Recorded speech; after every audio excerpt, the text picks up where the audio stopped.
All right. Good evening, everybody. Thank you so much for joining us on this lovely spring night. It's Thursday, April 20th, 2023. Time is just a little past 7 p.m. And my name is Valerie. I am the host for tonight. I am the program coordinator at our wonderful organization called the Canadian Multicultural Lead Org, which I'll tell you a bit more about in a moment. And I've been hosting these events on a weekly basis since the beginning of the year. And I'm very thrilled to have a special guest with me, our one and only career coach, Johan Mehta, who will talk to you tonight about the power of networking. Actually, it's through networking that Johan and I met, and it's a topic that I'm also very passionate about because I definitely don't think I could be where I am now without the power of networking and most of all, community. So tonight, Johan is going to take a deep dive into building meaningful relationships to help us elevate not only our careers, but our lives. As always, our sessions are being recorded so that those who missed out live can catch it, and you can catch it in the future as well on our YouTube channel. More information about how to stay in contact with us afterwards. Before I begin, I would like to acknowledge the land that we are on by reading our land acknowledgement. As trees peoples on Turtle Island, we are obligated to uphold trees made from a long time ago. Where I am situated, I would like to acknowledge the traditional territories of the Mississaugas of Scugog Island First Nation, the Mississauga peoples, and the treaty territory of the Chippewas of Georgina Island First Nation. I also want to thank the First Peoples for their ongoing teaching of how we are to learn on the land and from the land, in partnership with each other, the animals, and the plants. Thank you. All right. So, it's a quick agenda for this evening. I will let you know a little bit about our wonderful org, the LEAD organization. We will talk a little bit about these weekly events, the career confidence chats, and love to introduce myself to everyone here.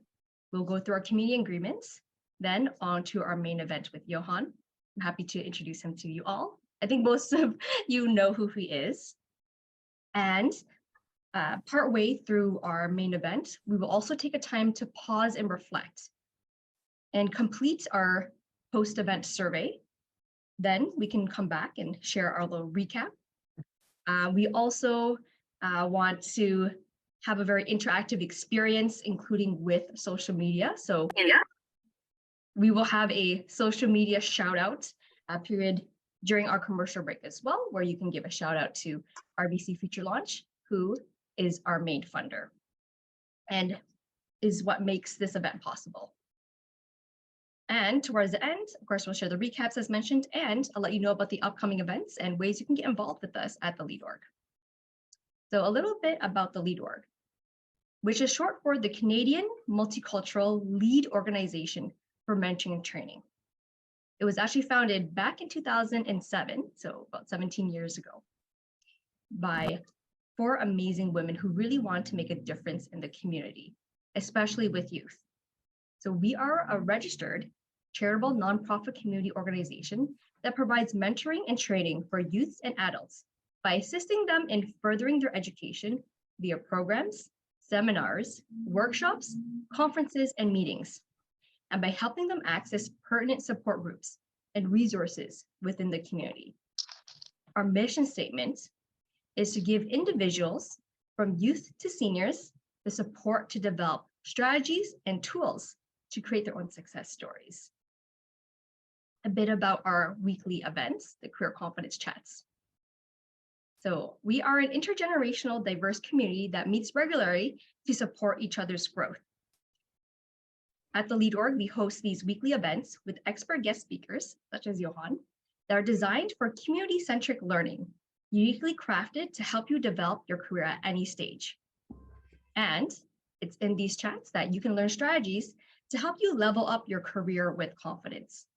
And as mentioned, I'm your host, Valerie. I am a program coordinator at the LEAD org, as well as a career development practitioner, and I'm known as L.E.A.D, Career Confidence Coach. What I'm most passionate about is helping youth, young adults, and adults of all ages who are going through periods of transition with their careers. A quick show of hands, who has been through that transition, that career transition, who's currently in a, who has been through a transition before, okay? Who is currently in a period of transition with their careers? Hands up or use a little emoji. Okay, all right, you have come to the right place. So I love helping people who are in that, challenging periods of transition. Been there myself is actually what helped get me into the field that I'm in now. After a very difficult time of unemployment, it was through the help of an amazing career development practitioner who guided me, helped me connect the dots, and the rest is pretty much history. I became a career development practitioner myself because I was so helped by the coaching of these amazing career development professionals. And now I'm at the L.E.A.D org and have experienced working at 3 major nonprofits. And what I love most is helping people in the transitional period, really hone and own their unique skill sets and unique zones of genius so you can go forward in the direction of your dream careers. And networking is one of my favorite things. I love connecting with people. So I'm really happy we get to talk about this topic. All right, so a couple of community agreements. If you haven't muted yourself already, please do so. And of course, as always, please be respectful, be authentic, be open, be present, and be active. This will be an interactive experience tonight. All right, and now it's my pleasure to introduce our amazing speaker for this evening, the one and only Johan Mehta. All right, so who is Johan? Johan is a certified HR, change management professional, and career coach who is fascinated with human behavior and helping organizations unlock benefits through investments in their people. As an industrial organizational psychologist with expertise in strategic HR, organizational development, talent management, change management, and business transformation, he applies behavioral science principles to hire, engage, train and develop and retain top talent to maximize workplace productivity and performance. As a career coach, Johan helps professionals gain career clarity, set themselves apart as top talent, accelerate their job search success, ace interviews, and land their dream jobs faster. Having helped 500 plus professionals land amazing jobs and thrive at top companies, Johan volunteers to support new immigrants settling into Canada and is passionate about empowering students and professionals to fulfill their dream careers, coaching leaders, and most of all, entertaining his 2 amazing daughters who are now 8 and 5. And quick recap of what you're going to learn tonight is how to identify the most important people in your network, prioritize who is most critical to your success, and these 5 key points. I'm just going to skip.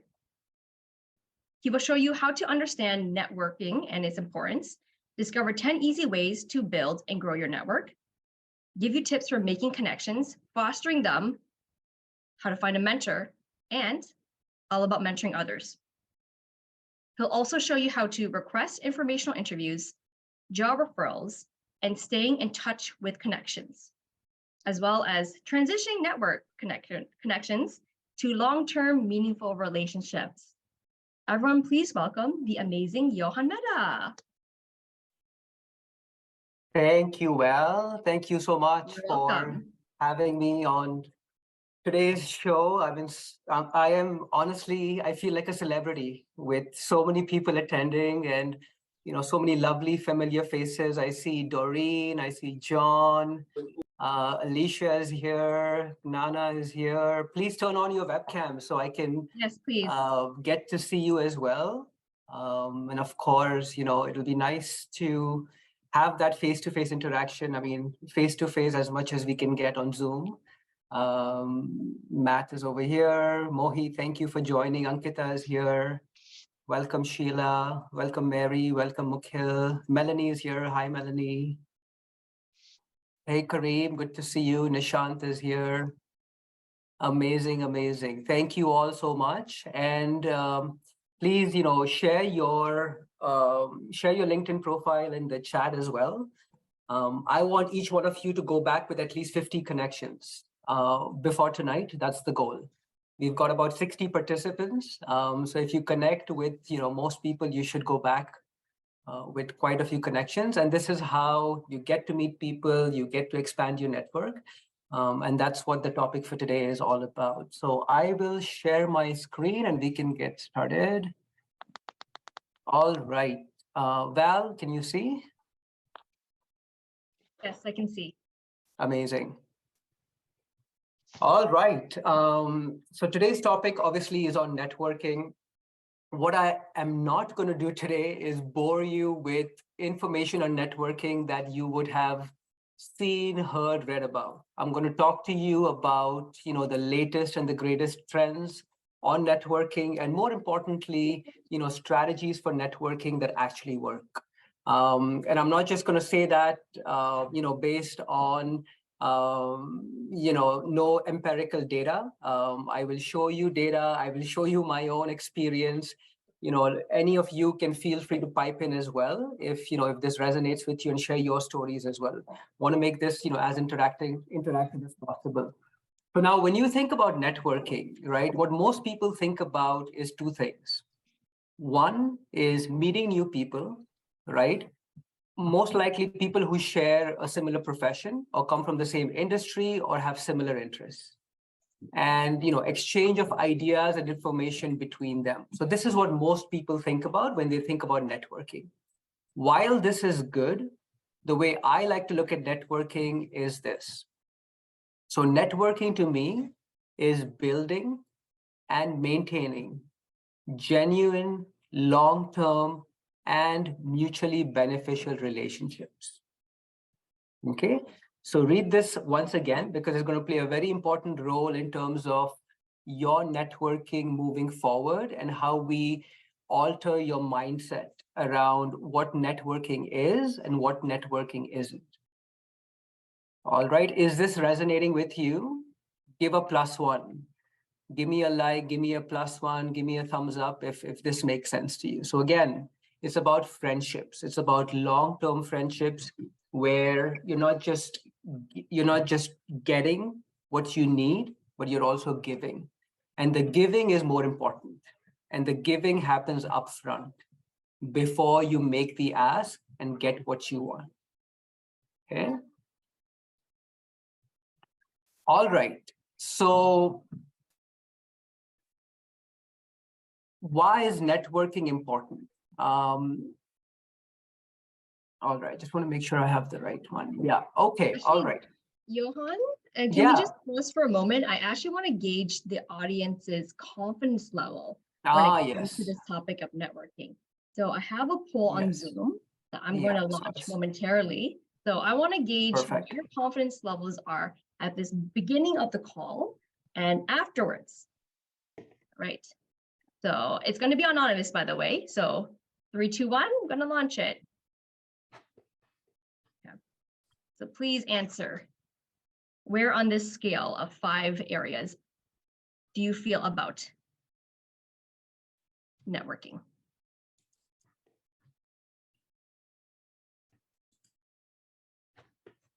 All right, I'm seeing the poll live, and I'm seeing almost a 50-50 between somewhat confident and confident.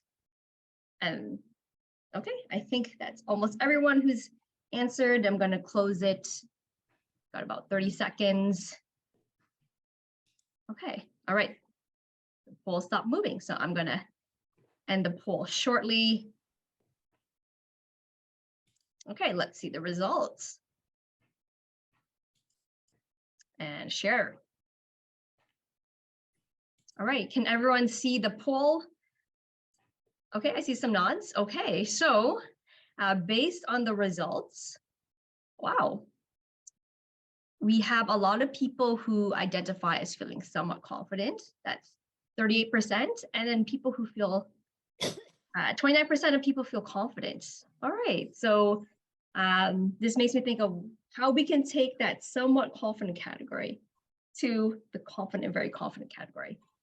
Any other commentary on the results, Johan? I was going to say, neutral to me doesn't say much, right? Because that just shows me confusion.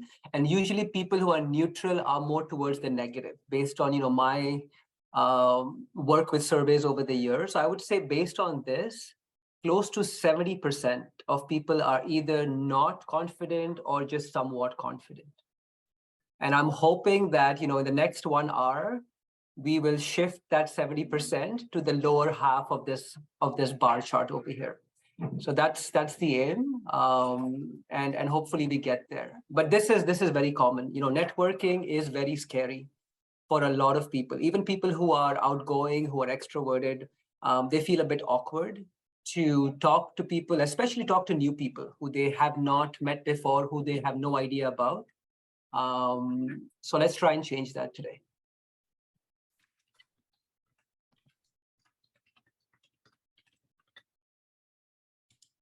Okay, all right. So I will share my screen again, go back to the deck over there.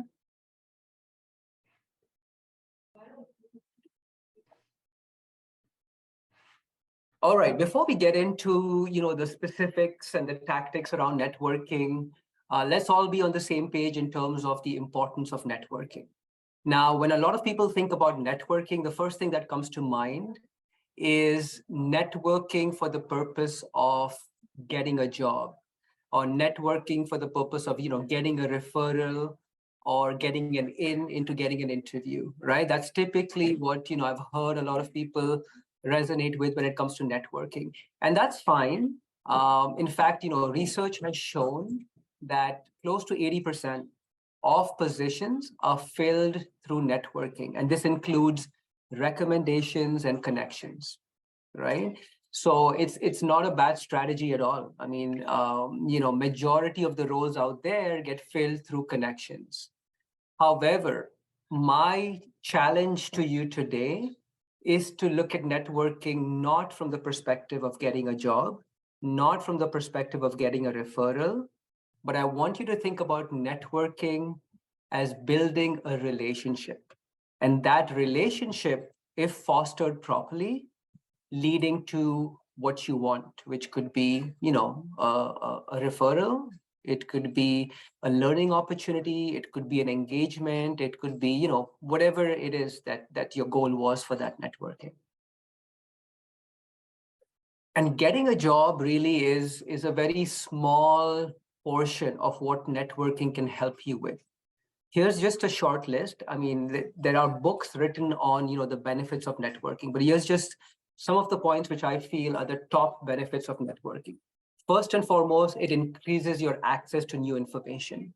When you talk to people, when you connect with people, you will see, read, understand things that you may not find elsewhere. It's based on their knowledge, their experience. It certainly raises your professional profile, your personal brand, which I'm sure you guys know, it is so important in today's workplace and society. It definitely helps you advance your career. And I will give you personal examples of myself as well as colleagues in my network whose careers have advanced with proper networking. Certainly builds your confidence. The more you get comfortable talking to people, you definitely grow in confidence. It establishes a pool of references. So you're not depending on just, 1 or 2 people. You have now an entire network of people across, geographies, across industries, which will, if you've cultivated that network in the right way, they will be more than happy to help you. And the last thing is, developing lasting friendships. So for me, initially when I networked, and this was like about 10 years ago, it was more around, the left side of the slide, which is, network, get jobs, progress my career. And it worked to a certain extent. Definitely it did. However, what I have learned is, as human beings, we are built on relationships, right? We get our satisfaction, our happiness by connecting with people, by helping people, by supporting people. And this is why number 6 over here is so powerful. If you go with the mindset of just getting to know the person and building a friendship, that networking goes a long way. And it certainly will make, getting your job or getting the referral that much easier. Let me tell you that it certainly takes time. So it's not something that happens overnight. And networking is a skill. Just like how when you go for interviews or when you talk to people, you need practice, right? Same thing with networking, especially for people who are not very comfortable talking to other people. Once you do it time and time again, you will realize that you get so much comfortable to the point of actually enjoying it, which is, where I have gone from really being cringy about it to now loving to talk to people and talking to absolutely random strangers who I've never met before. So now you might ask, Johan, does this whole networking thing actually work? And it's funny, somebody messaged me on LinkedIn this morning saying, Johan, your webinar looks really good, but I'm not going to attend because I have read so much about networking. I have tried networking and it's garbage. Like, it does not work. And I told him, thank you for your opinion. If you want, attend the webinar and I can guarantee you that I will change your perspective on it. I'm not going to take names, but I think I see him on the call as well, and I'm glad he joined. So in terms of, if networking works or not, I would say it definitely works, but it depends on your approach. Let me give you my personal example. When I began my professional career, which was back in 2010, I started with a consulting firm called Accenture, which, as some of you may know, it's one of the biggest global consultancies in the world. And followed that up with Walmart, obviously, the biggest brick and mortar retailer, and now currently with Deloitte. I'm not showing you this slide to brag, but I'm showing you the slide to help you understand how crucial having conversations with the right people at the right time over time can really help set up your career for success, and not just from a career perspective. And I'll go into this a little bit later, but it's not just from a career perspective. So 3 opportunities in 7 years, and you can feel free to message me after. I can tell you exactly how I landed each of these 3 opportunities. And at that point of time, my strategy around networking was predominantly, networking for the purpose of occupation. I mean, I was a bit, younger, immature in my career.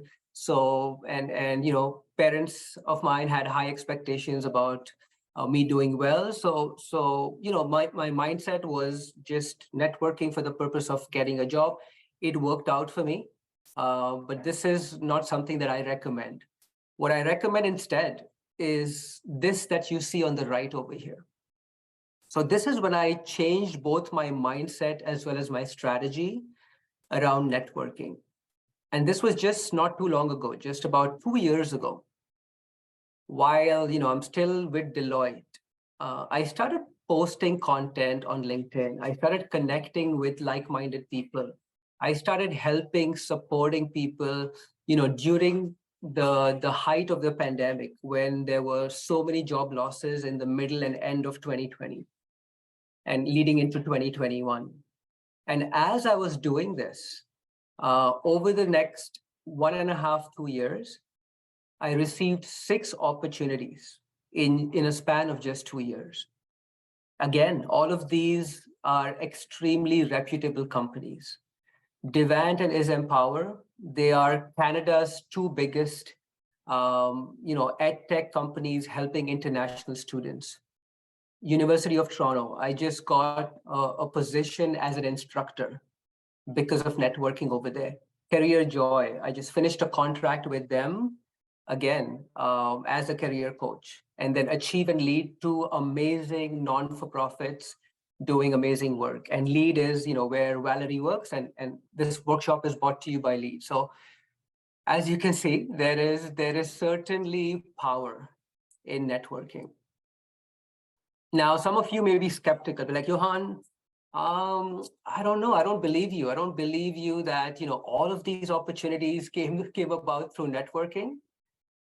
And let me show you something on the next slide. So what I've done over here is I have taken screenshots of some of those opportunities that I mentioned on the previous slide and how they came about. So on the top left, she, at that point back in 2015, was the recruiter at Walmart, and you can read the message. It was basically her approaching me to talk about an opportunity, and that led to my job at Walmart. This one over here, Pat, who's the CEO of Is Empower, again, reaching out to me to collaborate on career coaching. Top right is Tanvi from Achieve, wanting me to present to the marginalized women in the GTA. I did that earlier this year. This is Lama. She is an amazing, amazing career coach, having an opportunity for me. And then this is Luki, a really good friend of mine, also an amazing career coach, asking me for this opportunity to join the University of Toronto. So what are your thoughts on this, guys? Feel free to type in the chat, unmute yourself. Do you have a story you want to share? Would love to hear your thoughts.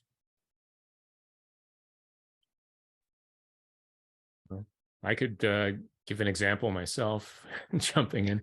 I know Rose raised her hand as well, but I guess I'll speak first. So yeah, John. Yeah, I completely agree with networking, and I'm speaking as an introvert, as someone who was very uncomfortable with the idea of networking because I saw it as a transaction, right? Okay, you've got to, it's to get something out of it. But I was able over the past couple of years to change my mind after I spoke with a few others and learned more about networking.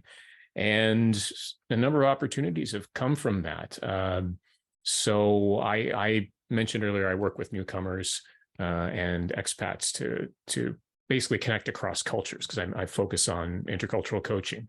And I had an opportunity to speak to newcomer entrepreneurs at the Toronto Business Development Center ongoing.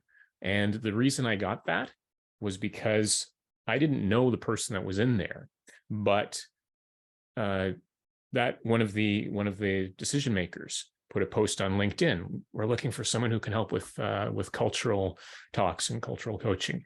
And there were 3 people that mentioned my name automatically in the post right there. Talk to John. Oh, you should talk to John.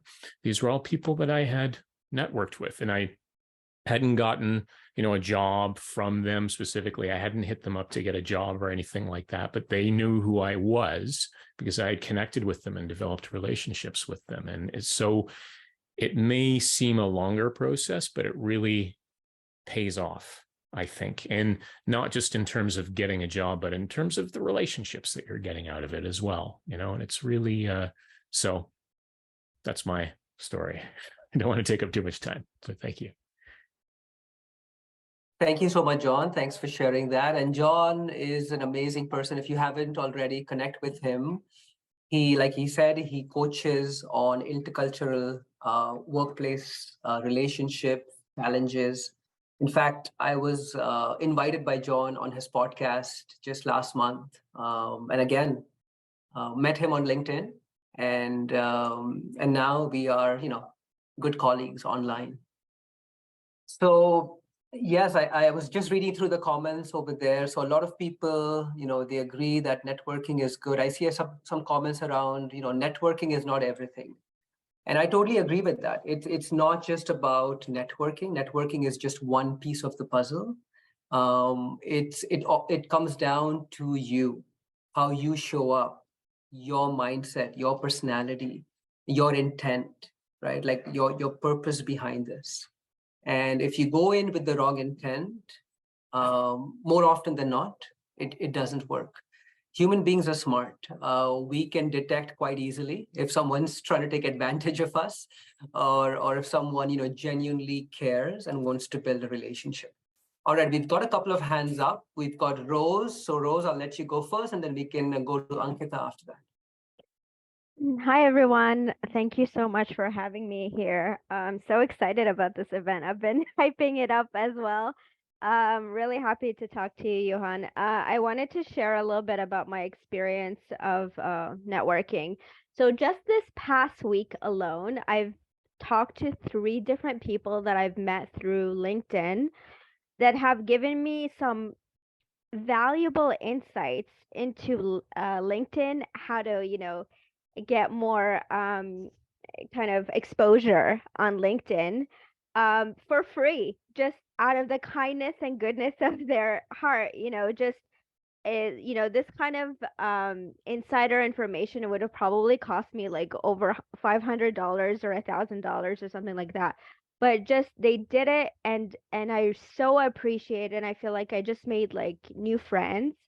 And the next time somebody asks me for a, someone in user experience or a coach or something like that, those are the people that I'm going to think of, and those are the people I'm going to recommend. And they didn't do it for that, but that's because of their, willingness to give. They have given me like such happiness and joy in the exchange of information that I'm gonna recommend them no matter what. And I've made so many I've learned so much. For example, like my new career trajectory right now in technical communication would not have happened had I not talked to a few people in the industry through informational interviews. So that also has helped me tremendously. I've saved so much, time and energy by talking to the right people who pointed me in the right direction.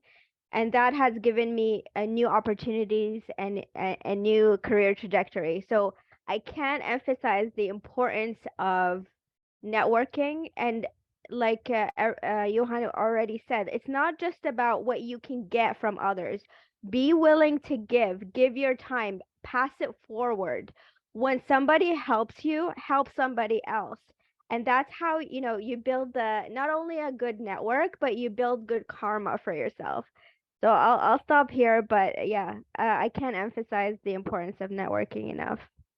Thank you so much, Rose. That was powerful. I love the fact that you said good karma. And networking to me obviously is sometimes it seems a little formal, but if you are a good human and if you have good intent, and if you go with the intent of learning, giving, helping, supporting, honestly, you can't go wrong. Ankita, over to you. Thank you, Johan. Rose, first I want to say thank you so much for adding the karma part in your sentence or in your speech, because that was so personal. And when it comes to networking for me, it is always that building that personal relationship, because I feel like if my skills are talking for myself or my resume is there to talk about my skills and my experience, I don't want to go to somebody just for a job. I want to go to my employer or for my future employer just so I can have that relationship, that even if I'm having some trouble in my life, they would be there for me in just like 5 minutes of their day. Because I wouldn't be talking about how networking is gonna help you.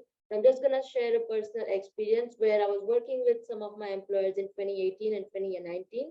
And today is the day that those employer, if I forget to message like once or twice a month, they would come checking on me just to see that everything is good. There was a time in 2022 and some of the 2023 that I didn't have any job. They would just give me some whatever jobs they had.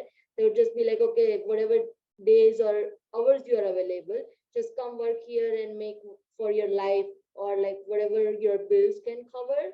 Like, just do that. So I think that is the part that if like you don't have to network just because you want a job. You can just network so you have somebody in this foreign country. For me, like I'm immigrant from 7 years. So it's just, to me, it feels like that I have some other family I'm building here rather than whoever I have left home. Yeah, that was the thing that I want to share. Thank you. Thank you so much, Ankita. Thank you for sharing your story as well. Someone in the chat just said 3 offers. Sheila and 3 offers, three interviews from the top 5 banks. So doesn't surprise me. It doesn't surprise me. Happens all the time where, if you do this in the right way, you certainly, along with your personal brand, can attract recruiters, hiring managers, and opportunities to come to you without even sending out too many applications. So thank you all again so much for sharing, for engaging.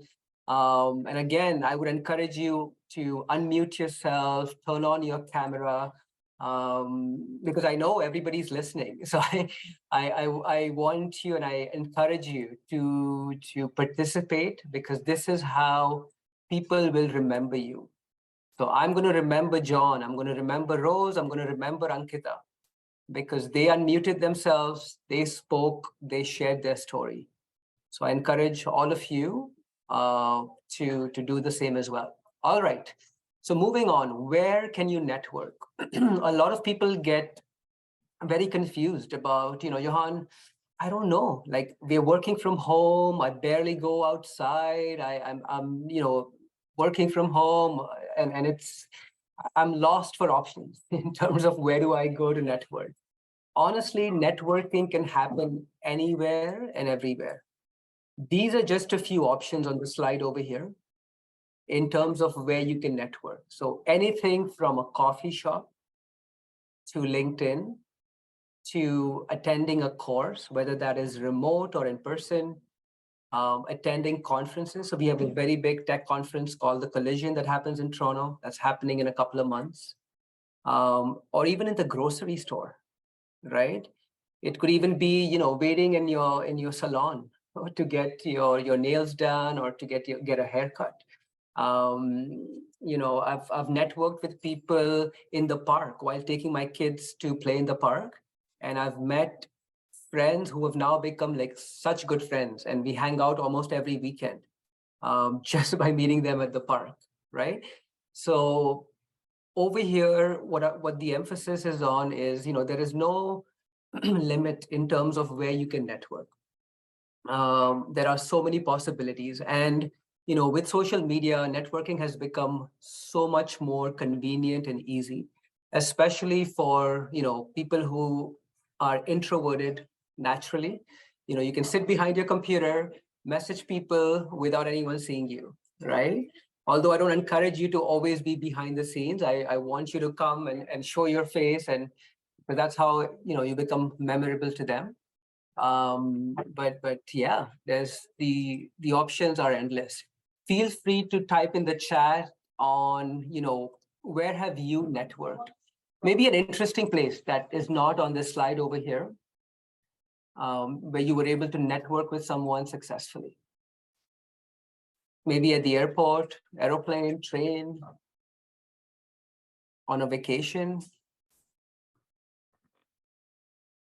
Okay, job fair, yeah. Airport, library, hotel, yeah.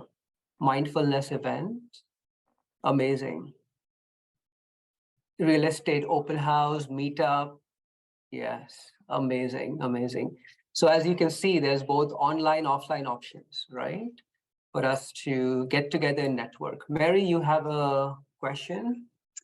Not a question, but just a little story that I thought I would share. Please do.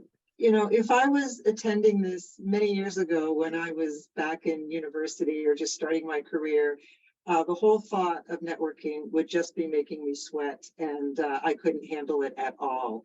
And one of the things that's taken me a long time to realize, because I do lean towards introversion, but what I realized is I have to be able to share things about myself with people that are in my life. And I've discovered that the people that are in my life, I don't have to ask them. They want to help me, but I have to help them help me, which means I need to be able to share with them what's important to me or what I want or what I'm looking for. And I recently left my full-time career at the University of Toronto, working in career education. And I've spent the last year just sort of taking it easy, but now I'm ramping up again because there's something I do want to do, and it is still related in the career field. And I've spoken to people that were my colleagues professionally But much to my surprise, the people that are really helping connect me are my family. And I never would have thought that my sisters had connections. But when I've said something to them, they've said, you should speak to my friend Jill. You should speak to my neighbor, Ted. And little by little, things are starting to come together. So it's nice to have the community. And sometimes it's a little hard to reach out to places like LinkedIn, or like the places you're suggesting are fine. But if you feel that you're not ready for that, even the people in your life that you think don't really have the exposure or the connections, they do. And I'm not the only one who's had stories like this. I've heard from students too, where they've, chatted about, with their family over dinner, where they want to be a dentist and they don't know any dentists. And the next morning, there's a list of dentists on the kitchen table because they didn't realize or remember that their mom was cleaning after hours in a medical building and knew about half a dozen dentists and said, these are all friends of mine, call them up, just mention my name. So I think that's one of the things that made networking easier for me, was not having to make it too formal, but starting off casual. And then little by little, it's easier just to get together with someone too that you've met and you just want to have coffee with them. And good people want to help each other. So that starts to come into play too. So you have to be intentional for sure. But it doesn't always, I find it's more successful when it's not about a job first time around as well. I love that. Love that, Mary. Thank you so much for chiming in, sharing, your wonderful insights. Agree with everything you said. Two things really stand out for me. Number one, networking is not about connecting with just new people. In fact, and I see on the chat, a lot of us are introverts. Introverts, get their energy from connecting with small groups of people, right? So one-on-one or smaller settings. So what better way to start than start with family, with friends, with relatives, with neighbors, right? Professors, colleagues, ex-co-workers, people who you know or who you've known in the past, and now you want to reconnect with them. And then, as you get comfortable, you can always then reach out to other areas or other modes of networking that may be a little scary, like attending a conference with 1,000 people.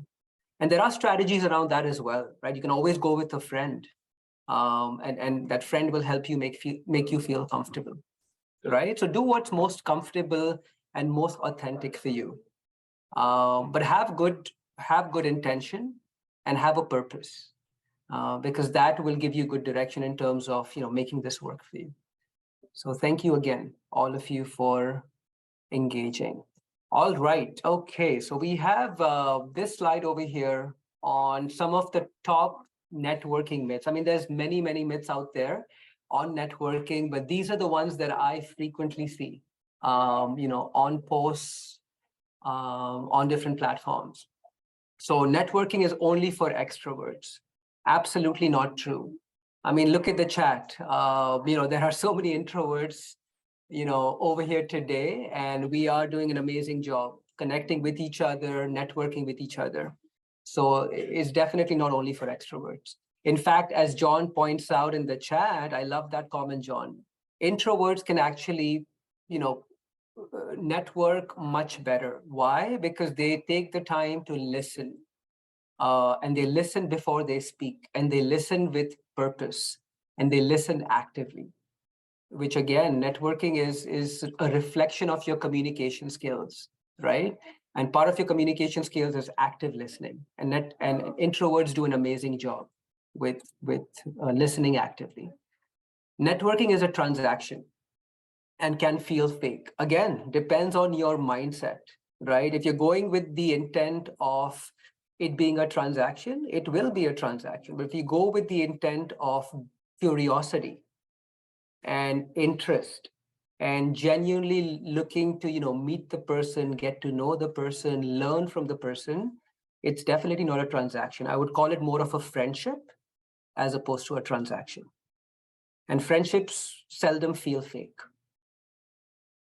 Networking is about meeting lots of new people. It's not. It's not about meeting lots of new people. It's about meeting just enough people that you're comfortable with, right? And that you have the time and capacity to dedicate towards.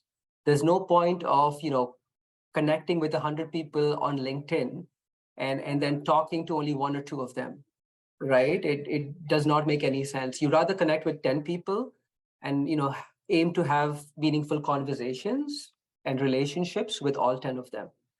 And like we said, it's not about meeting new people. The best way to start is by people you already know. So people in your first and second degree connections.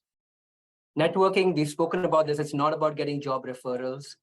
And networking definitely does not stop once you secure a job. In fact, once you secure a job, it's actually a good time to network. And the reason for that is at that point of time, you move away from desperation, because when you're job searching, and especially, if finances are a problem, you get into that desperation mode. And even though you want to build a friendship, you want to build a relationship, inevitably in your subconscious, you always have, the job, the referral, the ask at the back of your mind. And that's fine. I mean, as humans, we all do that. However, once you secure that job, once someone helps you with that, pay it back to them, but also continue building on your network, because this will help you not only succeed in your existing job, but it will open up new opportunities for you. And these days, everybody, is having a job, and along with a side hustle, along with, passion projects, interests. And as you saw with me, all of these came through networking, and the same for a lot of you on the chat over there as well. Okay, all right. So now what I want to do is go into my top 5 strategies. And these strategies are different than, what you may have seen or heard of in the past. So I want to change the way people look at networking. And hopefully these 5 tips will give you good insights. We are recording the session, so it'll be available after. But if you want to take notes to, what I'm saying as I'm presenting the slides, please feel free to do so. Okay, step 0. So before we even dive into step 1, there is a step 0. And what is step 0? Step 0 is defining what networking is, and thinking about your purpose and your goals behind networking. A lot of people think of networking as favors, like asking people for favors or giving people favors and asking for help. It's not that. It's not about asking anyone for favors. People who maybe yes, right? Like friends, family. But otherwise, if people don't know you, they're not at all obligated to do you a favor or to help you. Like people live busy lives, right? And people have things of their own, families, and other things they have to take care of. So nobody is obligated to help you.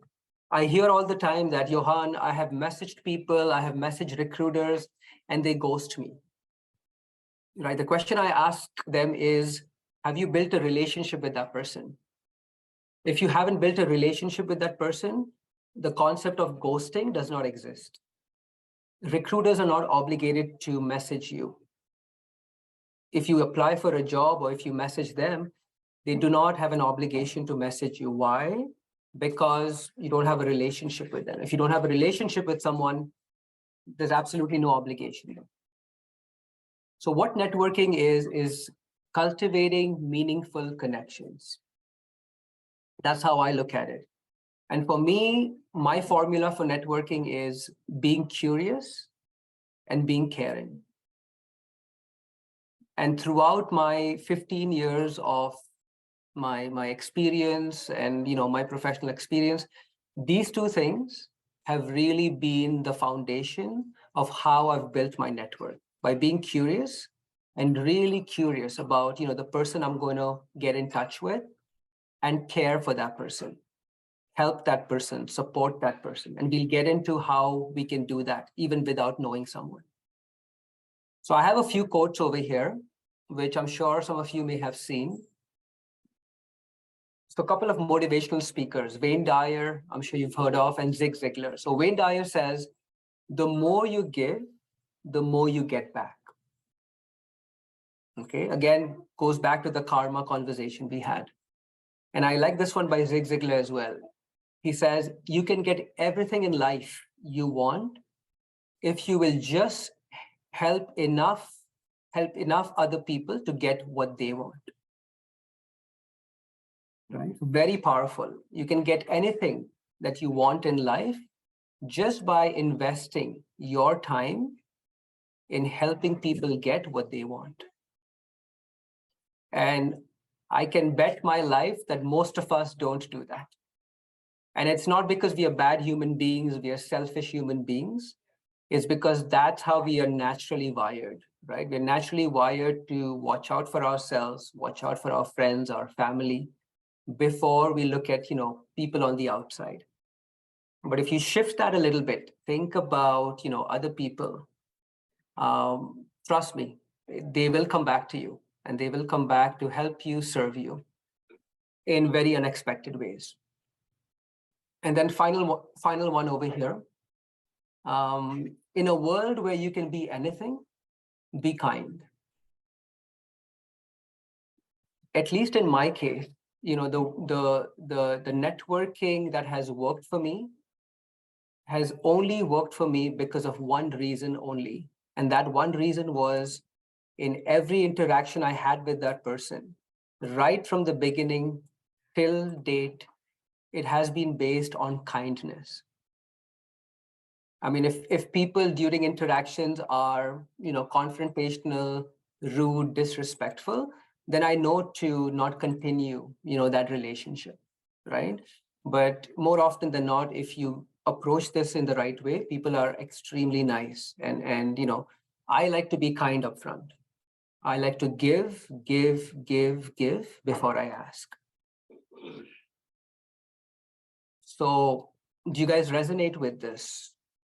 Type in the chat, show me your emojis, feel free to unmute. I see some thumbs up. That's good. Awesome. I see some hearts. All right. Awesome. So this is resonating. That's good. All right. So step number one. Step one is researching people of interest. Okay. So before you even start connecting with people, have a plan in your mind. Okay. Think about, why are you networking? Okay. Are you networking to learn? Are you networking to get advice? Are you networking to possibly get employment? Are you networking to find a mentor? Are you networking to, learn about something that you're having a hard time finding and you want to join a community or take part in an event, right?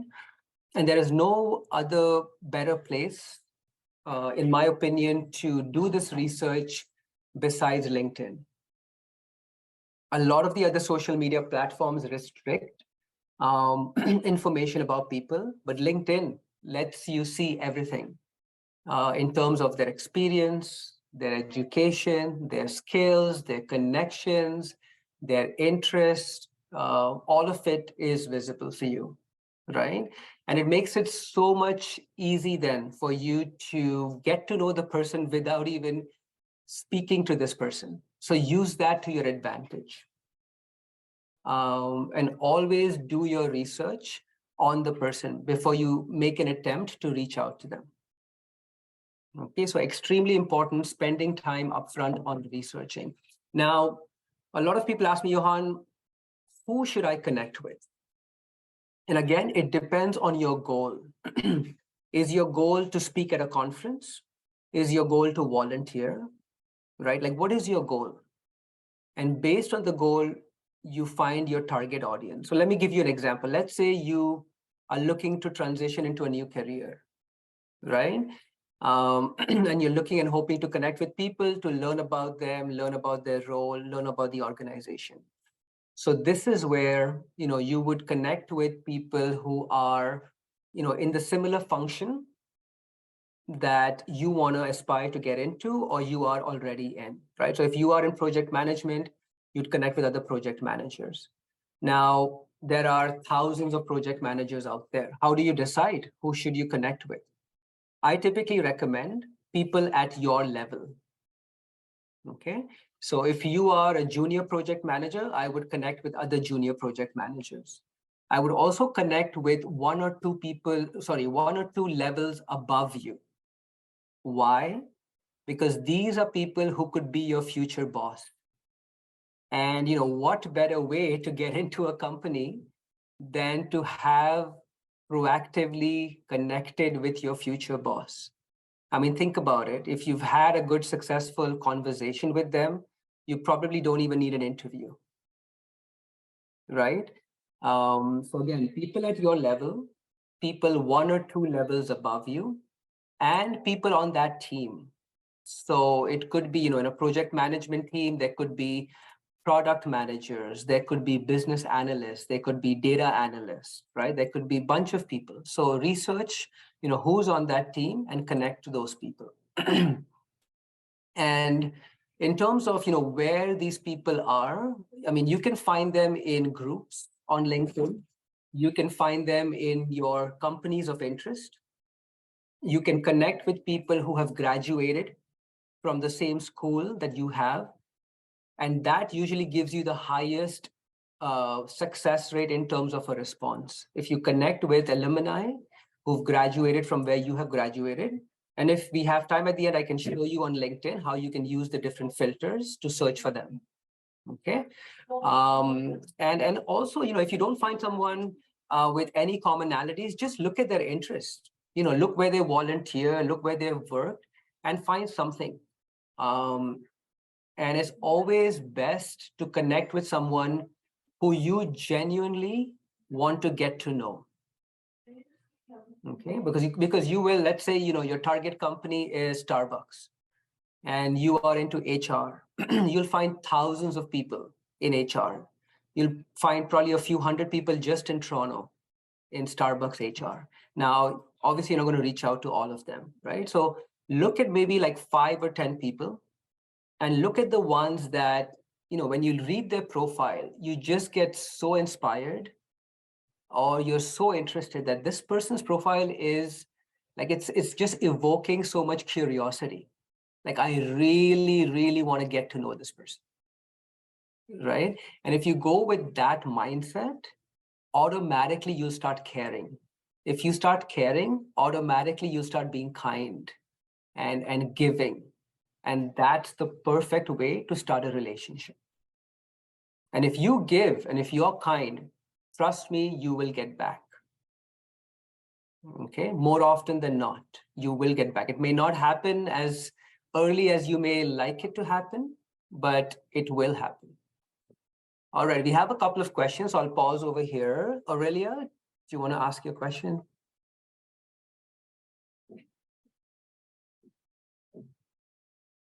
You're on mute if you're trying to talk. I'm not sure. Okay, Aurelia, I think you're still on mute. You can also type in the chat if you're having audio issues. Kritika, do you want to ask your question? Yeah, hi. Hey. Hey.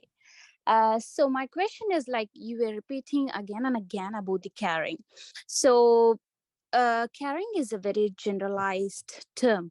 So how is caring related to networking?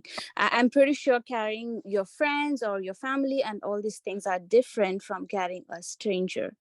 So what does that exactly the caring means? And can you give us an example or a message or something like a template or something like that, which really means, which really, indicate or kind of show how the caring and stranger means?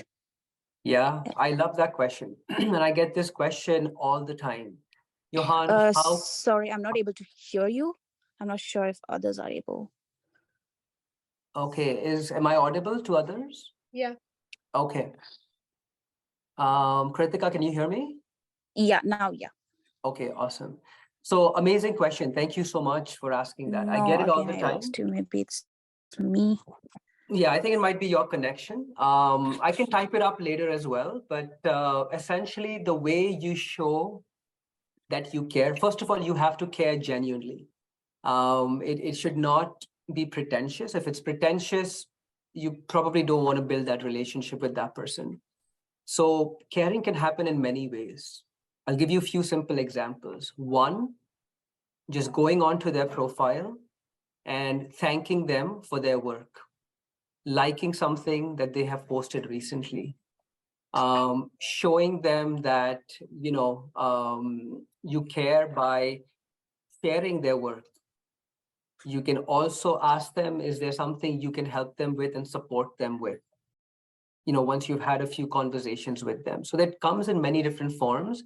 I actually have a slide towards the end, Kritika, where I'll show you, 5, 6 different options where you can absolutely begin the relationship by caring for that person. So just hold on and we'll get to that. Sure. Thank you. Yeah. Aurelia?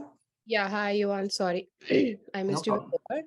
I just wanted to add my 2 cents on like whom we should connect as someone who's been job hunting for over 8 months. So my focus might be more towards that area. But as an immigrant or as someone who has made a transition from finance to HR, always try to look up people who have made similar transitions, who are new to the country, and I try and ask them instead of a reference or a job opportunity, and I ask them what really helped them make that transition. How did they achieve their goal? What were the strategies? And almost the first thing that everybody says is networking. So it's always good to connect with people who have similar interest, similar backgrounds, who have made transitions in their career just like you are going through. So they can give you some ideas. And often as job seekers, I guess some of us are in the group, we tend to get overwhelmed and exhausted. It is really a draining task, a 9 to 4 job. So connecting with people, different people throughout the day, changes your mood, changes your perspective. They add so much to you. You gain so much knowledge and you go into a different zone. And sometimes even recruiters, when you speak to them, they themselves are looking for new opportunities. So they have tips to give you, you have tips to give them, and you make some lifelong connections and good friends over a while. Absolutely. Amazing, amazing insights, Aurelia. Thank you so much for sharing that. I completely agree with you. I see a lot of people who I know on the call who have recently moved to Canada, and it's a challenge. It's a challenge to get employment, without the local experience over here. Very unfortunate, but it's just the reality over here, right? Quote unquote, Canadian experience. Everybody, wants that, even though you have all of the skills and the qualifications to be extremely successful. And this is where really knowing people, will help you go above and beyond, because then you can talk to a human being and explain to them, the skills, the experiences that you bring. And again, it's just getting yourself out there. If you sit behind a computer and hope for magic to happen, seldom happens. So the more you put yourself out there, and like they say, it's not about how many people you know, it's about how many people know you, right? So the more active you are, the more connected you are, obviously, you will be then top of mind. For people, if you're top of mind, you will come to their mind first. And when there is an opportunity. So yeah, thank you so much. Amazing insights, both of you. All right, so once you have finished step 1, which is researching people of interest, and again I suggest LinkedIn for this. And LinkedIn has a lot of different options for searching people, a lot of different filters. If you need some support with that, more than happy to help. The other thing LinkedIn has is something called groups, and it's very underutilized. So if you look at the top banner on LinkedIn, there's a tab called groups. I strongly recommend you to join groups in your industry and in your function. A lot of these groups have local chapters as well. So for example, if you're into project management, there is, the Association of Project Management Professionals, but then there's also like a Toronto chapter or a Peel chapter, right? Same thing for marketing, same thing for HR, same thing for business analysis, same thing for AI. And the other thing I would encourage you to join on LinkedIn is events. Okay, so there's a lot of industry events, especially during the months of April and May. There's lots of career fairs, lots of conferences, and a lot of these are free events. So why wouldn't you? Why wouldn't you take advantage of networking over there, meeting people over there, and learning? Even if you don't end up getting, a job or a referral, at least learning, right? You continuously want to go out there, get exposure, meet people, and learn. All right, step 2 is, okay, once you've done your research, once you have, your Excel spreadsheet or your Word document with, okay, these are the 50 people or these are the 100 people I'm going to connect with. The second thing is, connecting with them. But when I say connecting with them, I don't mean messaging them and inviting them to have a call with you. Okay, if you're doing this, remotely, it is about, connecting with a personalized connection request and taking the time to build some rapport before making an ask. Okay, think of this step as a bank account. Okay, you always want to debit your account with money before you withdraw from it. Otherwise, you go into a negative balance, which causes fees to incur on your account. The same thing with networking.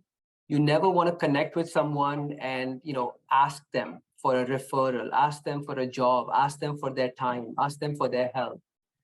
It almost never, works successfully. I mean, in the odd occasion, it might if the person is super nice, but in most occasions, it does not.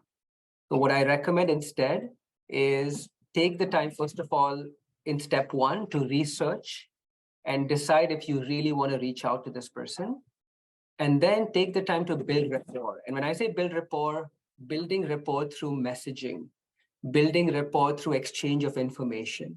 And again, I gave you some examples of how you can show that you care for this person. If you show you care, you build trust. If you build trust, you build likability. And if you build likability, then this person is more than happy to do things for you. I don't know if you guys can see this clearly on my screen, but these are just some examples of typically how I reach out to people. I know some of you asked for like templates. I generally don't believe in templates. I mean, I have templates if you want me to send them to you, but I recommend, being authentic. And when you message someone, put all of your filters aside in terms of making it formal, making it sound right, and just be yourself, right? Be yourself and picture like if this person was standing in front of you in a networking meeting, like how would you start the conversation? And just begin typing it that way. Picture this person is in front of you, as opposed to, thinking about, dear sir, or, making it a little too formal. I mean, most people, they like to be conversational. They like to be a little more informal, even people higher up, at the leadership level. So just, talk to them like how you talk to a human being, like how you talk to your family. Okay, maybe not everything you'd say to your family, but you get the point. So this is a couple of examples, right? Over here on the left, you see someone by the name of Shadeh Zahrai, a massive influencer. She's got, over 200,000 people following her. She's an award-winning, TEDx speaker and, all possible awards. And she speaks a lot about personal development, careers. I highly encourage, for you to follow her. And I connected with her a couple of years ago, right? See, look at my message over here. Very, very simple, just one sentence, right? Your career story is inspiring, would love to connect. What I did do before this though, is I did like, follow, and share her content before I sent her this message. Okay, so she, as I was liking it and sharing it and commenting, I'm sure she, even though she has thousands of people following her, I'm sure she saw that this person, Johan, keeps popping up in my, in my notifications. I'm sure a lot of you guys over here in Canada must have heard of, Michael Spanier, right? World-renowned author, extremely popular. He's written the book called The Coaching Habit. And again, I was shocked when I heard back from him. I mean, I don't even know, to be honest, if it's him or his PR person, but irrespective, I was shocked to get a message from him and start a conversation, right? So it doesn't matter. It doesn't matter if the person is, the CEO or, someone just, at a lower level. If you do it with the right intention, people will respond. I mean, definitely, not everybody is active on all social platforms, right? So we may be active on, let's say, LinkedIn, but not everybody logs into LinkedIn, right? Some people log into LinkedIn like once a month, once in 6 months. Some people check their Facebook once a month, right? So think about different avenues, if you can, in terms of how you can approach them, if you really are passionate about connecting with them. So this is the question some of you had, like, how do I build trust? How do I build rapport? How do I add value? There's a lot of terminology being thrown out there, like add value, give, like, but how do I actually do that? So here are 5 examples for you in terms, and you can take a picture of this screen or screenshot. 5 ways. First, engage with their content, whether that's Instagram, TikTok, LinkedIn, doesn't matter what social media it is. Show them that you are there, you care, and you are present and engaged in what they're posting, and share it with their network, right? Of course, anybody will feel extremely happy and proud if you are engaging them with that work and then sharing it. That's an amazing way to build a relationship. Another one is experience, right? Just because you may have a role that's junior does not mean that you have skills that the other person does not have.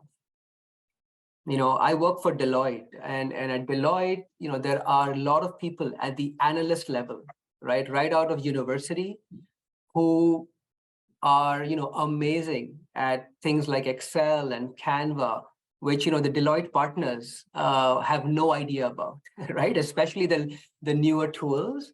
And they rely on analysts to do that work for them. The same thing, right? Each one of us has our gifts and talents, right? So don't feel shy to offer your skills, your talents. You may know how to code, and they may need help with that. You may know how to, help them with their website. You may, be able to edit some content for them, right? Whatever your expertise, your skill set is, you may, be able to write an article for them on LinkedIn, right? So think about creative ways in which you can help. Besides your skills, you can also have people in your network you can introduce them to. So let's say the person is interested in publishing a book, right? Maybe you have a publisher friend in your network that you can introduce them to. Maybe the person's looking to buy a house, right? You can introduce them to a realtor. Maybe, your cousin, like I say in the slide over here, your cousin works at the city office and you can help them with a permit, right? There are endless possibilities. You just have to be creative in terms of how you approach and how you help. And it doesn't have to be job related. Maybe, they posted recently saying, oh, I'm looking forward to spending some downtime with my family in Mexico over the summer, right? Send them some recommendations on, places to visit, right? Restaurants to try out. So there's many ways in which you can support. Resources, so there's so many resources out there, YouTube videos, podcasts, apps, whatever content they share those resources with them. And time, time is a valuable asset. If you can just give them your time, your support, a lot of people feel appreciated just by you doing that. So networking, again, I don't even like the word networking. For me, networking is about building friendships, right? So building friendships is not just about what you can gain, but about how you can help others. So from tomorrow morning, I want you guys to look at how you can build more friendships, right? Tonight itself, I'm sure you've built a lot of friendships by sharing your profile, by engaging. I'm sure you'll have, at least, handful of followers by the end of tonight. And I want you to continue along with that trajectory beginning tomorrow in terms of how do I make more friends? How do I build relationships? How do I help people? How do I support people? And if you do that, you will get so much back in return. Couple more slides over here. So step number 4. Sorry, Johan, before we go on Yes. to step number 4, I just want to take a quick commercial pause right now. Okay, Is that sure. okay? I would Absolutely. love to capture everybody's, takeaways in our event survey. So I just want to pause now because it'll be an opportunity for you to reflect on all the amazing information you've learned about and really help us at the LEAD org. As mentioned, we are a small registered charity, and it is through your opinion that we are able to continue these events at no cost. So I am just going to stop sharing your screen and I'm going to switch over to mine. So please just take a moment to complete the survey. And this is also a chance for us to take a little commercial break to post on social media. Actually, before I do that, if folks don't mind, I'd love to capture all of us in a screenshot, and then we'll do the survey. Turn on your cameras, all of you. Yes, This I'm is going to your share the opportunity to screenshot be in the chat. famous. Yes, you'll be famous, and then maybe we can post it on LinkedIn. I'm going to There we go. screenshot it, and then I'm going to share the screenshot in the group chat, and then you can download it. Okay, so everyone, let's have a look at our camera. There's 3 pages here, so I may just be capturing a page or 2. Or no, I can just try to capture all of it. Okay, everyone. Yeah, let's do all 3 and then we can adjust. Yeah. All right, everyone, 3, 2, 1, cheese. Okay, so that is page 1. Now I'm going to share in the chat. Gotta do it now before it disappears. Okay, there. Loading. Okay, everyone download it. Okay, page 2. All right, everybody, 3, 2, 1, cheese. Okay, this is page 2. Very full house tonight. Okay, now it's loading. Okay, download it. Okay, page 3. Everyone, 3, 2, 1, cheese. All right.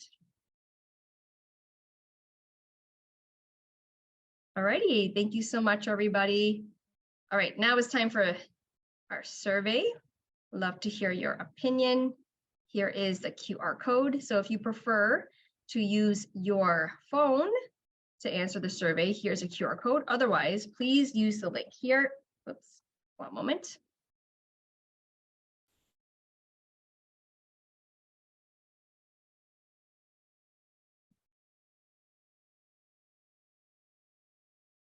Here we go. Okay, let's take a couple minutes to complete the survey. Oops. So there's a QR code if you want to use your phone, or the link in the chat. Take about 3 to 4 minutes. And once you're done the survey,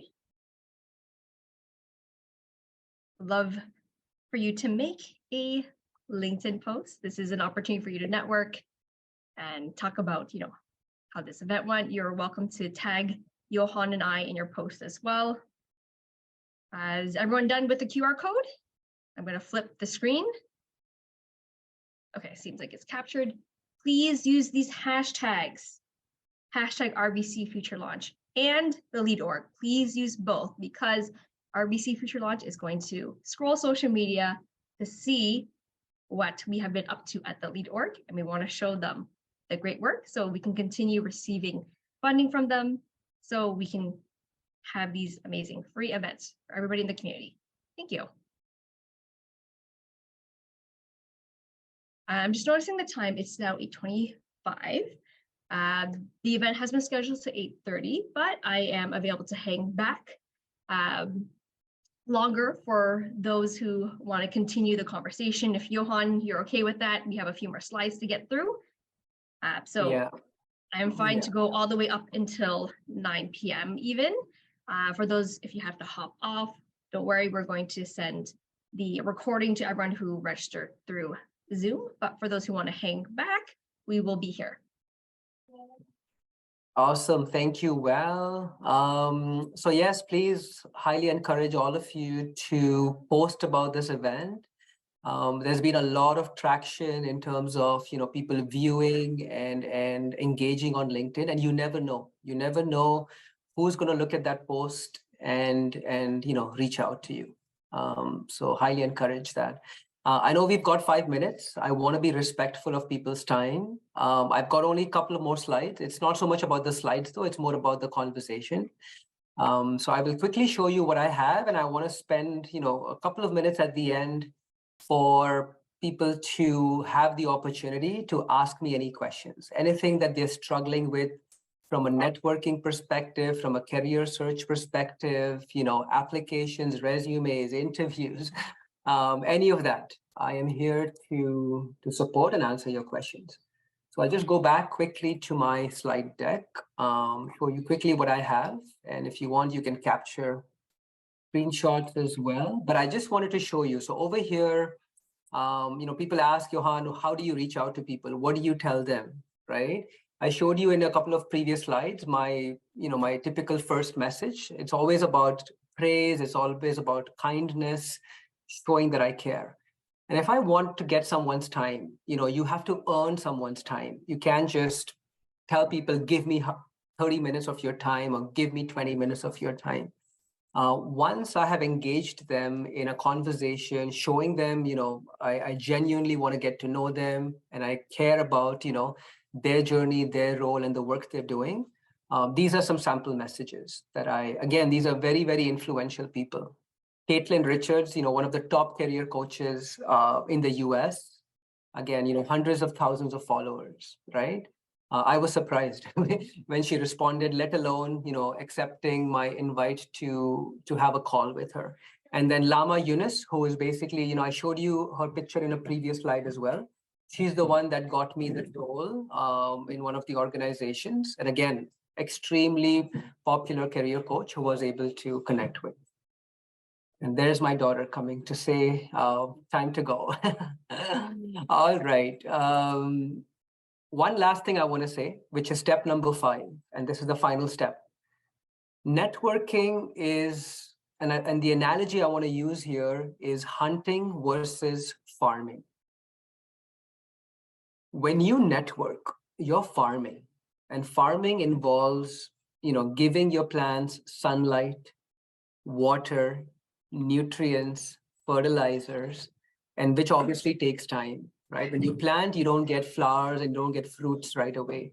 Sometimes it takes even, a year or more than a year, right?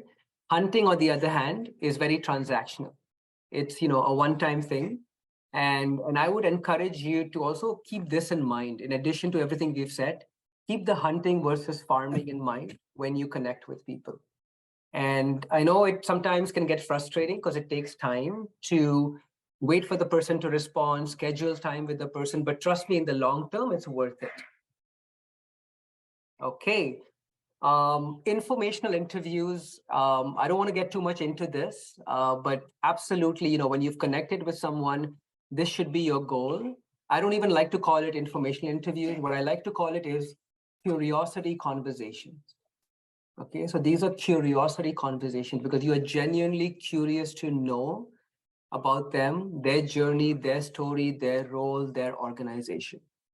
Okay, Suad, I will get to your question in just a minute. Again, we can share this with you after as well. These are some of my favorite questions to ask when I'm on networking conversations. You can ask about the person, you can ask about the role, about the company, the culture, and then you can ask about next steps. You always want to end by saying, who else do you recommend I connect with? And I always like to end by saying, how can I support you? What can I do for you? Right? You've done so much. You've given me your time. You've shared your insights, and inevitably, what happens is if you ask them, what can I do for you? Guess what they're going to ask you? What can I do for you too? right? If you ask them, how can I help you? More often than not, they'll ask you, how can I help you? And this is your chance to make your ask. Whether that is, keeping you in mind for future roles, whether that is introducing you to some other person, this is your opportunity to make that ask. And if the conversation does not go as planned, then that's fine. Not every conversation will result in you getting what you want. And sometimes it takes more than one conversation. So be patient with it. Elevator pitch, I wanted to talk about that, but I see we're running out of time. What you can do is you can take a screenshot of this. This is my very simple 5-step approach on how you can craft a powerful elevator pitch. Okay, all you need is like 5 or 6 sentences. Shouldn't be more than a minute. Typically 30 seconds to a minute, so about 150 words. Step 1, who are you? What do you do? Step 2, who do you help and how? Step 3, what are you passionate about? Like, what energizes you? What fuels your energy, and why? Number 4, what makes you different? Right? If the person has spoken to 10 different HR business partners that week, what differentiates you as an HR business partner? If the person has spoken to 5 marketing specialists, what differentiates you, right?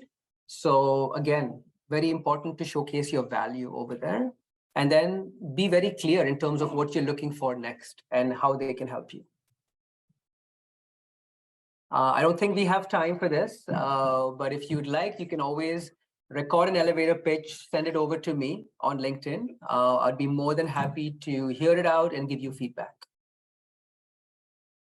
All right, before we conclude over here, Val, can you pull up another survey? I want to see how people feel now after we've gone through all of this information, all of these resources on networking. How confident do you feel now, or how comfortable do you feel now about networking?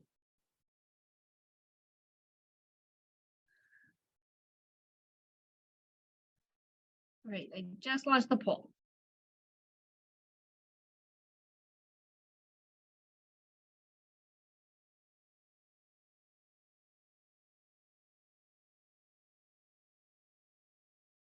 Seeing a really big difference. More people on the bottom part feeling much more confident. Wow, this is amazing. Yeah, no one selected not very confident. I hope you guys are just not being nice, and trying to make us feel nice. But if you are, thank you for that as well. I've presented similar content before, and I ask this question all the time, and I get a very similar response each time as well. On people feeling not just confident, but just feeling more informed. And of course, when you have information, when you have knowledge, that's powerful.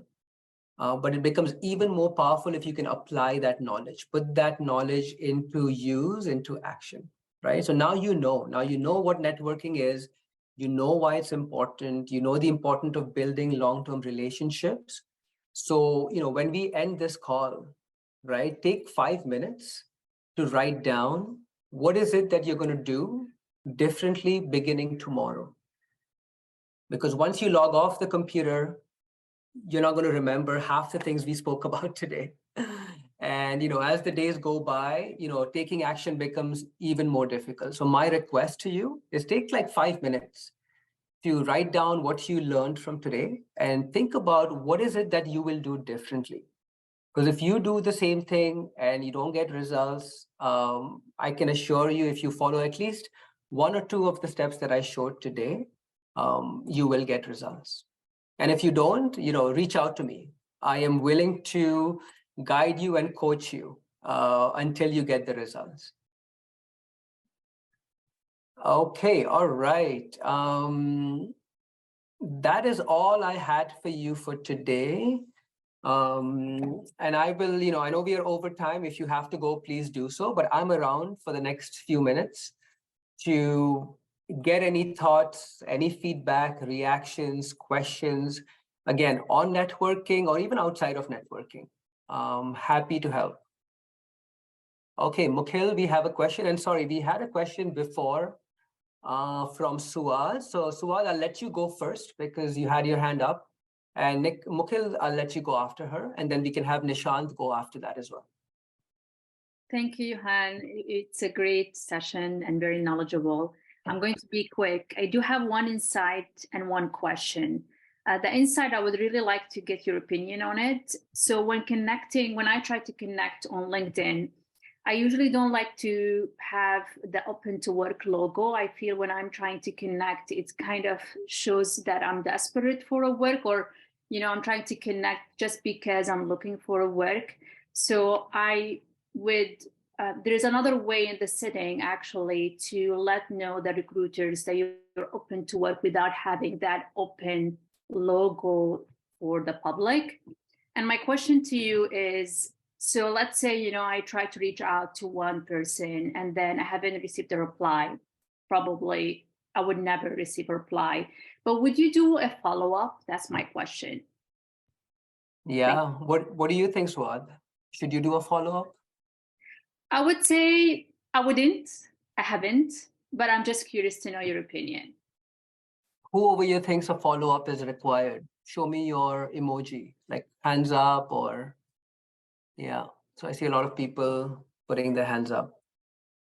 I would say, in my experience connecting with people, close to 70-80% of people don't reply back, right?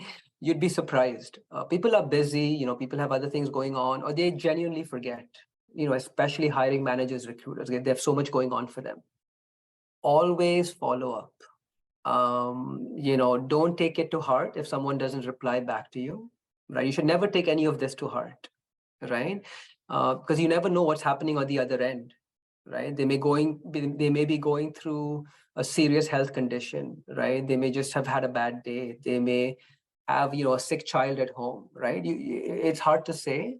Always follow up. I recommend following up at least once. If you really, really want to get to connect with them, follow up twice, but be respectful in the way you follow up, right? Just be like, sorry to bother you.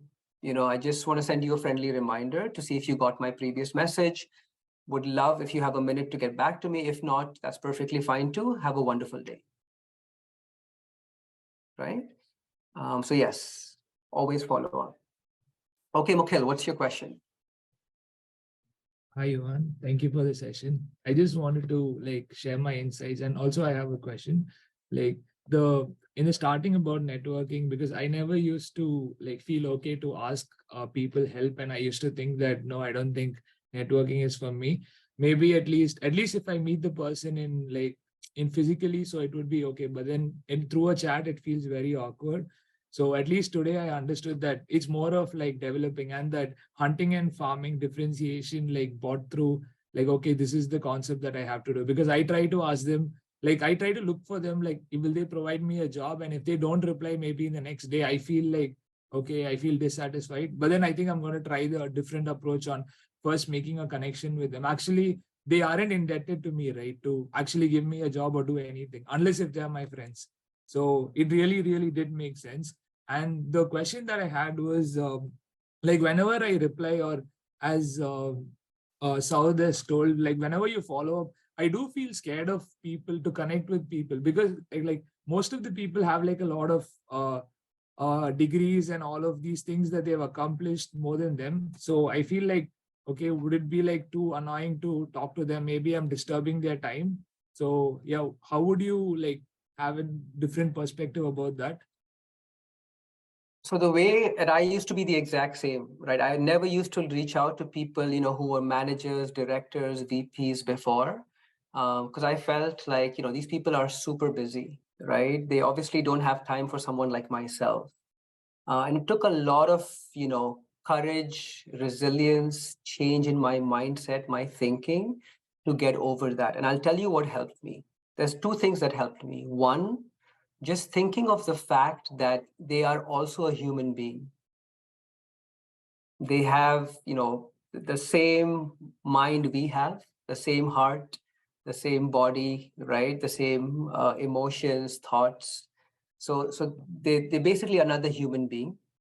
and you should never feel scared or intimidated.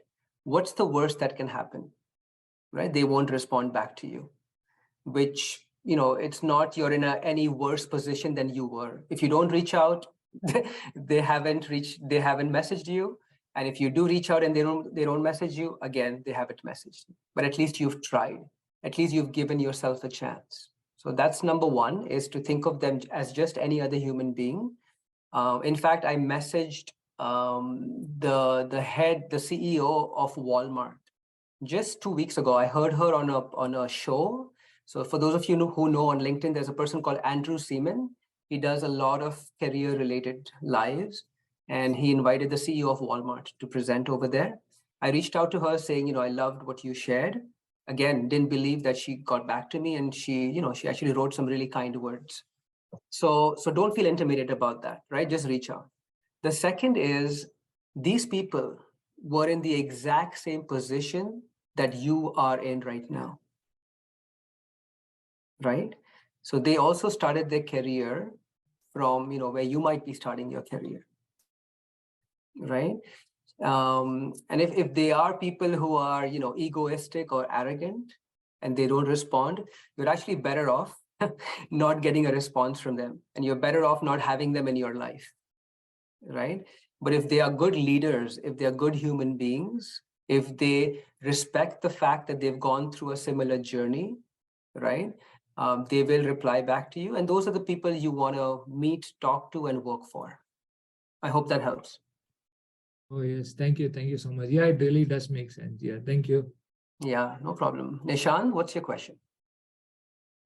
Yeah, hi, Johan. It was a really great informative session. I just have this question. So since you spoke about LinkedIn and all those, the 5 Cs, so I just want to know how those 5 Cs are really helpful when it comes to meetups, meetup events and all those stuff. So since I've gone to some events, when I speak to someone, I get very scared of what to talk to them. So, you need to make yourself unique in order to, where you have mentioned it, what they can do for you. So I just want to know how it could help, like, as a person like me who's trying to talk.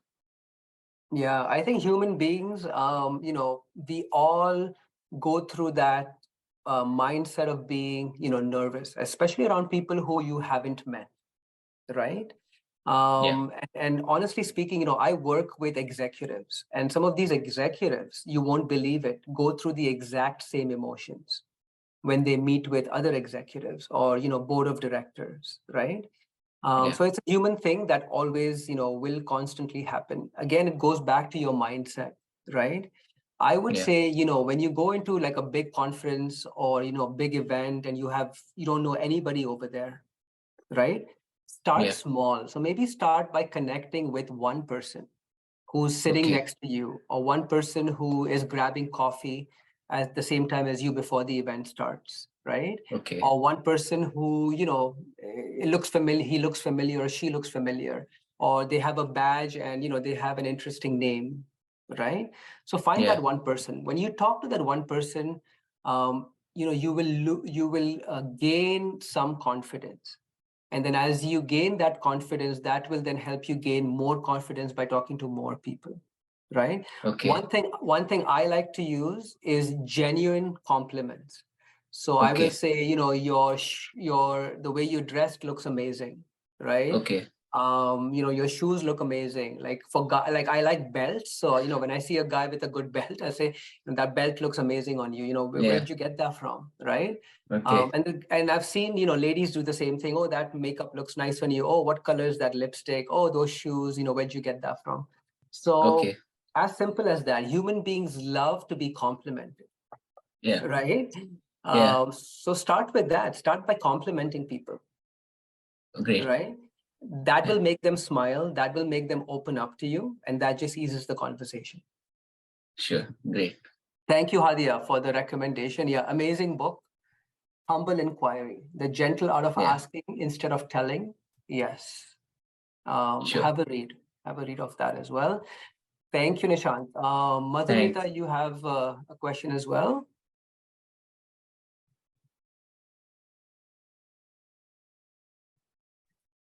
No, I just wanted to share about, how this has been, out of the blue, I was given this link to attend this networking event. And it has been surprisingly so useful, and I didn't imagine how useful it would be, because I'm a very introverted person and I have a hard time making meaningful, conversations with strangers. But this has been really, really helpful. I just wanted to thank you for that. Thank you, Madhumita. That's very sweet of you to unmute yourself and say that. Although I don't see you, I think, that's the introvert in you. Oh, there we go. There you go. That's your beautiful, love your beautiful smile over there. Love your background as well. So thank you so much. Thank you for your kind words, for coming on and sharing that again. I certainly will remember, what you just said, and I appreciate that. All right. Anyone else? Any final thoughts, comments, questions? I'm sorry if I'm holding you up from dinner or bedtime.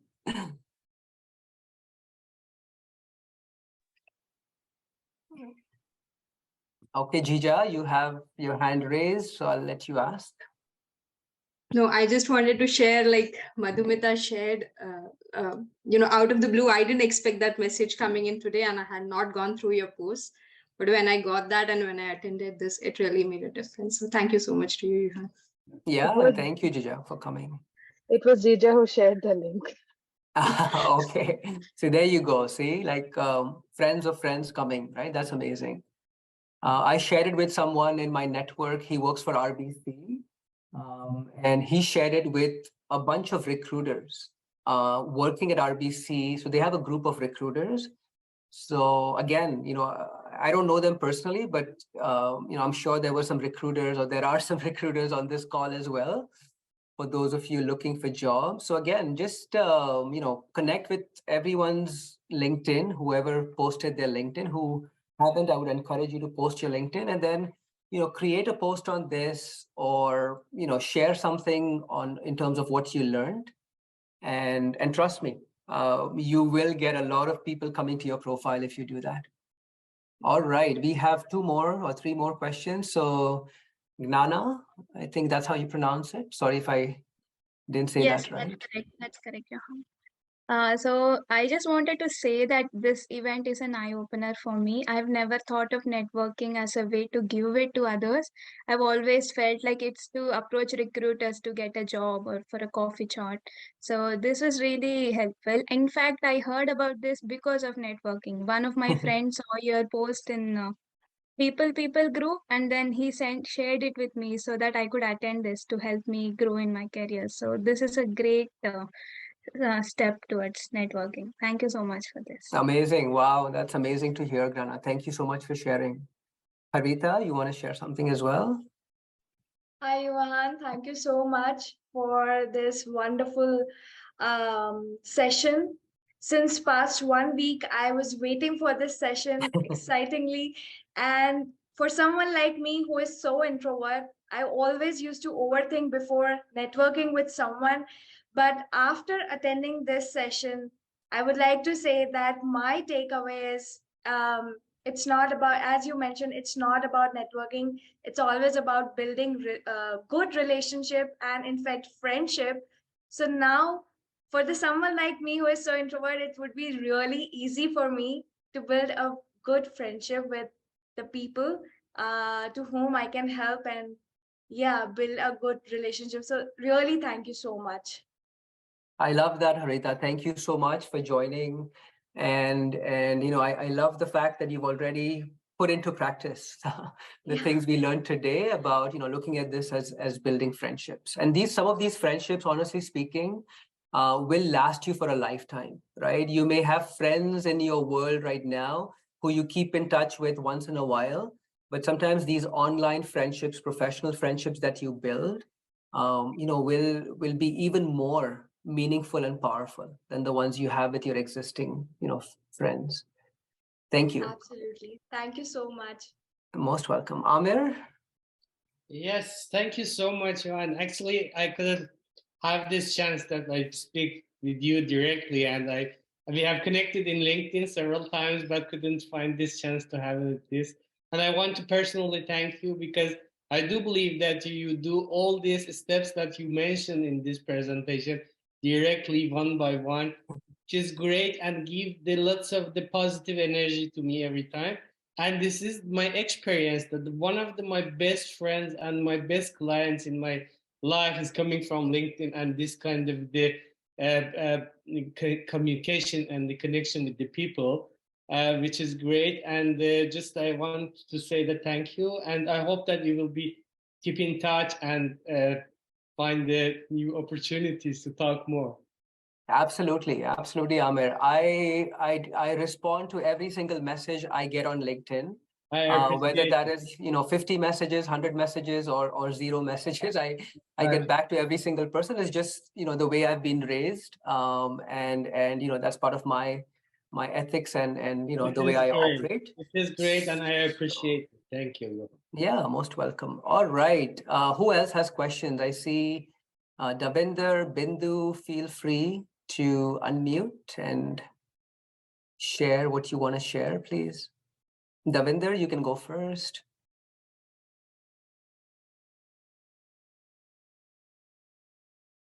Okay, maybe not. Bindu, do you want to unmute? Yeah, hi. Just want to thank you specially because I'm at a stage, as a newcomer to Canada, I'm at a stage wherein I just started looking for jobs. So this workshop really helped me break some of the myths that I had in mind when I started looking for jobs, especially through LinkedIn. And after facing a lot of rejection, to be very true, I now feel a little motivated to pursue further with the strategies that you've highlighted. And I hope that I should be able to put that into practice more effectively. So thank you for sharing those thoughts. Thanks a lot. Yeah, thank you so much, Bindu, for your kind words, and thank you for attending. Davinder, thank you for your message. Appreciate it. And I like that you resonated with the farming and hunting analogy, where you seldom want to be a hunter. Hunter is a very short-term transactional mindset. You want to farm, even though you're looking for a job ASAP, you're looking for that referral ASAP. It's still the farming strategy that always ends up winning. All right. I think that is it. So thank you all so much for attending. Thank you for staying so late as well. Really appreciate all of your time. Valerie, thank you so much for inviting me, for taking the time to put all of this together. Valerie does this very, very often. She invites lots of speakers, lots of amazing people. I would encourage you all to follow her, to support her, to follow the LEAD organization as well. It's a nonprofit. They receive their funding from RBC for this event. So please support them so we can have, more events like this where people, who don't have the financial means to be able to afford, formal coaching or training can come here, learn, share, get inspired, and expand their friendships. So thank you all again, and wish you all a very good night.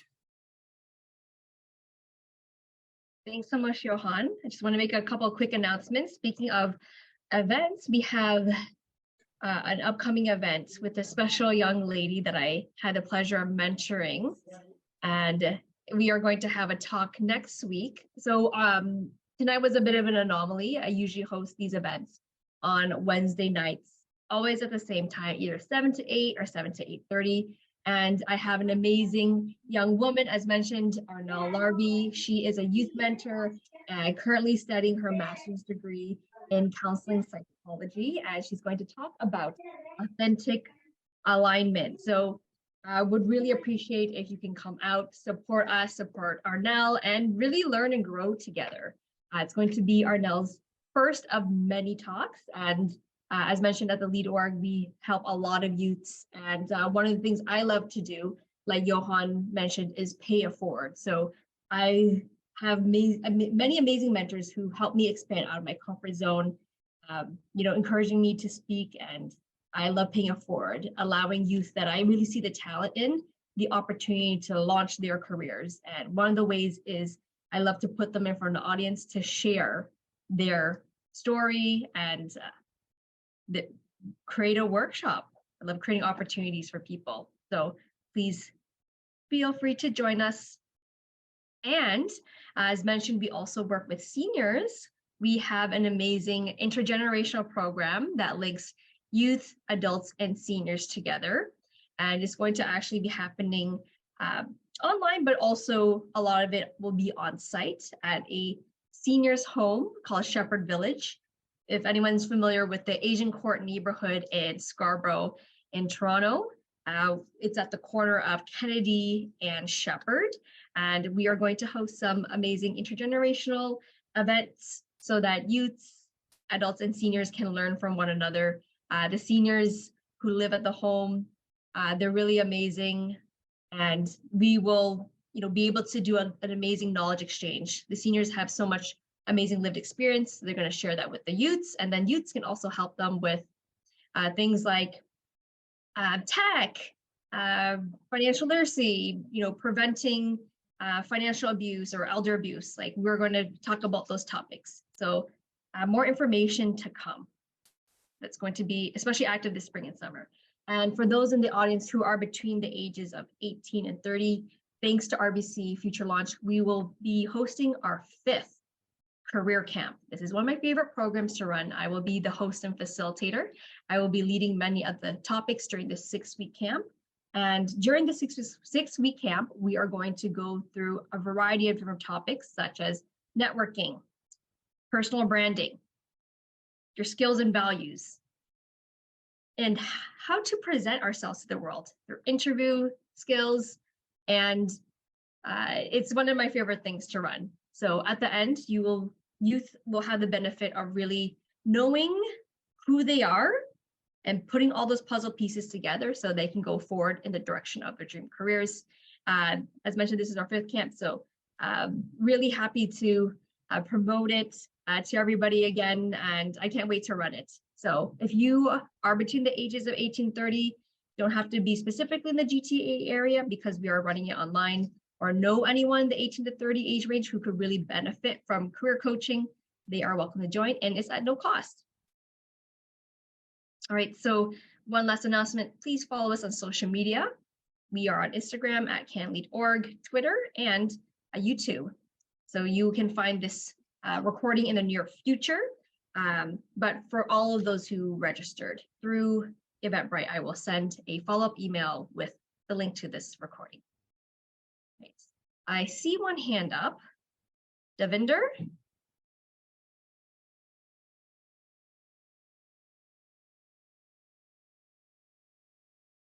Would you like to share? All right. So the time is now nearly 9 o'clock. So we've been hanging out. It's been so awesome. Really appreciate everyone sharing their #1 takeaways. What else have you really taken away from this event? What have you learned? All right, well, let's connect on LinkedIn and we can continue sharing with each other.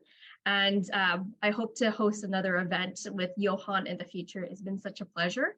And with that, I hope to see everyone next week or in the future, and have a wonderful evening, and looking forward to connecting with all of you on LinkedIn.